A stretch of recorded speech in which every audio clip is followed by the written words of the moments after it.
Inflation sparks global wave of protests. EU imposes carbon tariffs from 2023. US established the partners in the Blue Pacific. Indonesia president to visit Ukraine, Russia. Sri Lanka sends ministers to Russia for oil. Philippines ends China talks for joint exploration. New Zealand joins NASA's moon mission. European mayors duped into calls with fake Kiev mayor.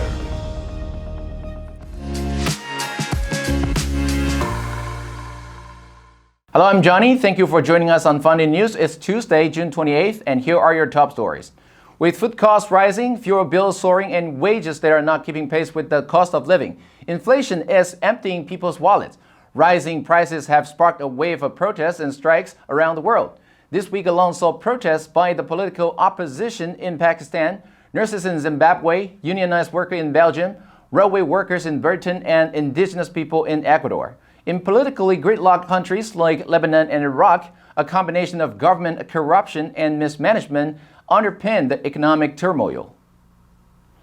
AP reported healthcare professionals in Zimbabwe went on a strike this week after rejecting the government's offer of a 100% pay raise. The nurses say the offer does not come close to skyrocketing inflation of 130%. Hundreds of activists this month protested the rising cost of living in Burkina Faso. The UN World Food Programme says the price of corn and millet has shot up more than 60% since last year, reaching as high as 122% in some provinces. The International Monetary Fund is calling on governments to focus support packages to those most in need to avoid triggering a recession. The European Parliament on June 22nd has voted in favor of the EU decision to impose a world-first carbon dioxide emissions tariff on imports of polluting goods. The EU carbon tax will cover iron, steel, refineries, cement, fertilizers, organic chemicals, plastics, hydrogen, and ammonia. The world-first measure will apply from January 2023 with a transitional period until December 2026. The levy is part of a package of EU climate change policies designed to cut 55% of the bloc's emissions by 2030 compared with 1990 levels. From 2023, all companies that operate in these fields are obliged to buy ETS allowances to pay for the amount of carbon dioxide and other greenhouse gases they release into the atmosphere. Companies can purchase these permits and then trade them with each other to fulfill their annual needs. The revenues obtained from this separate ETS will be channeled into a social climate fund. The fund will serve to finance income support for vulnerable households, invest in building renovation, and stimulate a shift from private vehicles to public transport. On June 24th, the White House said that the United States, Australia, Japan, New Zealand, and the United Kingdom launched an informal group aimed at boosting economic and diplomatic ties with Pacific Island nations. The group, dubbed Partners in the Blue Pacific, abbreviated as PBP, will seek to support Pacific regionalism and strengthen economic ties between the Pacific Islands and the international community. The White House said this new initiative builds on its long-standing commitment to island nations in the Pacific. White House Indo-Pacific Coordinator Kurt Campbell said on June 23rd, he expects more high-level U.S. officials to visit Pacific Island countries as Washington steps up its engagement to counter China in the strategically important region. The White House said in a statement, with the PBP initiative, our country maintains close people-to-people ties to and are long-standing development partners with the Pacific Islands, reflected in our combined $2.1 billion in development assistance for the region. Indonesian President Joko Widodo said on Sunday, June 26th, he will urge his Russian and Ukrainian counterparts to open room for dialogue during a peace-building mission to the warring countries and ask Russia's Vladimir Putin to order an immediate ceasefire. Indonesian Foreign Minister Retno Marsudi said on June 22nd that Jokowi will travel to Kyiv and Moscow after attending the G7 summit in Germany from June 26th to 28th. And will meet with President Vladimir Zelensky and Russian President Vladimir Putin. Jokowi, as the president is popularly known, said before leaving for Germany to attend the G7 summit on Monday, June 27th. War has to be stopped and global food supply chains need to be reactivated. He will encourage the G7 countries to seek peace in Ukraine following Russia's invasion and find an immediate solution to global food and energy crisis. Indonesian Foreign Minister Retno Marsudi said food and fertilizer products from Russia and Ukraine need to be reintegrated into global market despite the war.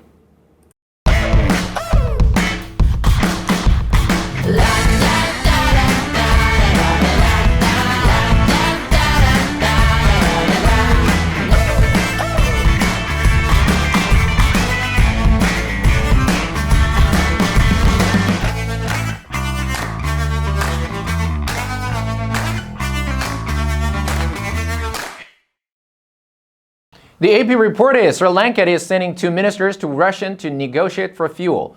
Power and Energy Minister Kanchana Wickremesinghe said that the state-run Ceylon Petroleum Corporation was $700 million in debt, and as a result, no country or organization was willing to provide them fuel.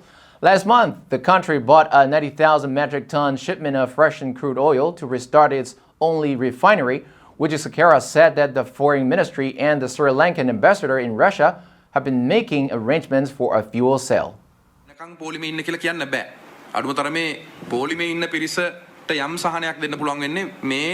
AP reported, like some other South Asian nations, Sri Lanka has remained neutral on the war in Ukraine. 2 Sri Lanka's ministers are scheduled to leave for Russia on June 27th to continue in-person talks that Sri Lanka has been having with Russian authorities to directly purchase fuel. Wickremesinghe said, "If we can get from any other sources, we will get from there. Otherwise, we may have to go to Russia again." Sri Lanka's Prime Minister Ranil Wickremesinghe said in mid-June that the country was trying to get oil and coal from the country's traditional suppliers in the Middle East. On June 24th, the Philippines' outgoing Foreign Minister Teodoro Locsin announced that due to constitutional constraints and concerns about Philippine sovereignty, President Rodrigo Duterte terminated talks over joint energy exploration between the Philippines and China in the South China Sea. The Philippines and China have several unresolved maritime and territorial disputes in the South China Sea, but nonetheless pledged to move ahead with joint oil and gas exploration in 2018. Now I can rest. The irreducible template of what is constitutionally possible is there in black and white.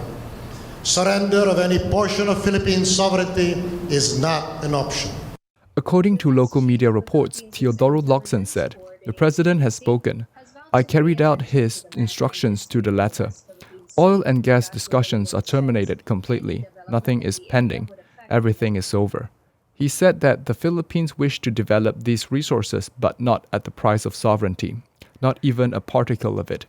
Most recently, the Philippines has lodged more than 300 diplomatic protests with Beijing over the incursion of Chinese Coast Guard and maritime militia vessels into its exclusive economic zone. On June 27th, New Zealand announced that it will participate in NASA's Capstone mission, which will test the orbit for a lunar space station. New Zealand said that it has signed an agreement with NASA to conduct research to track spacecraft approaching and orbiting the moon.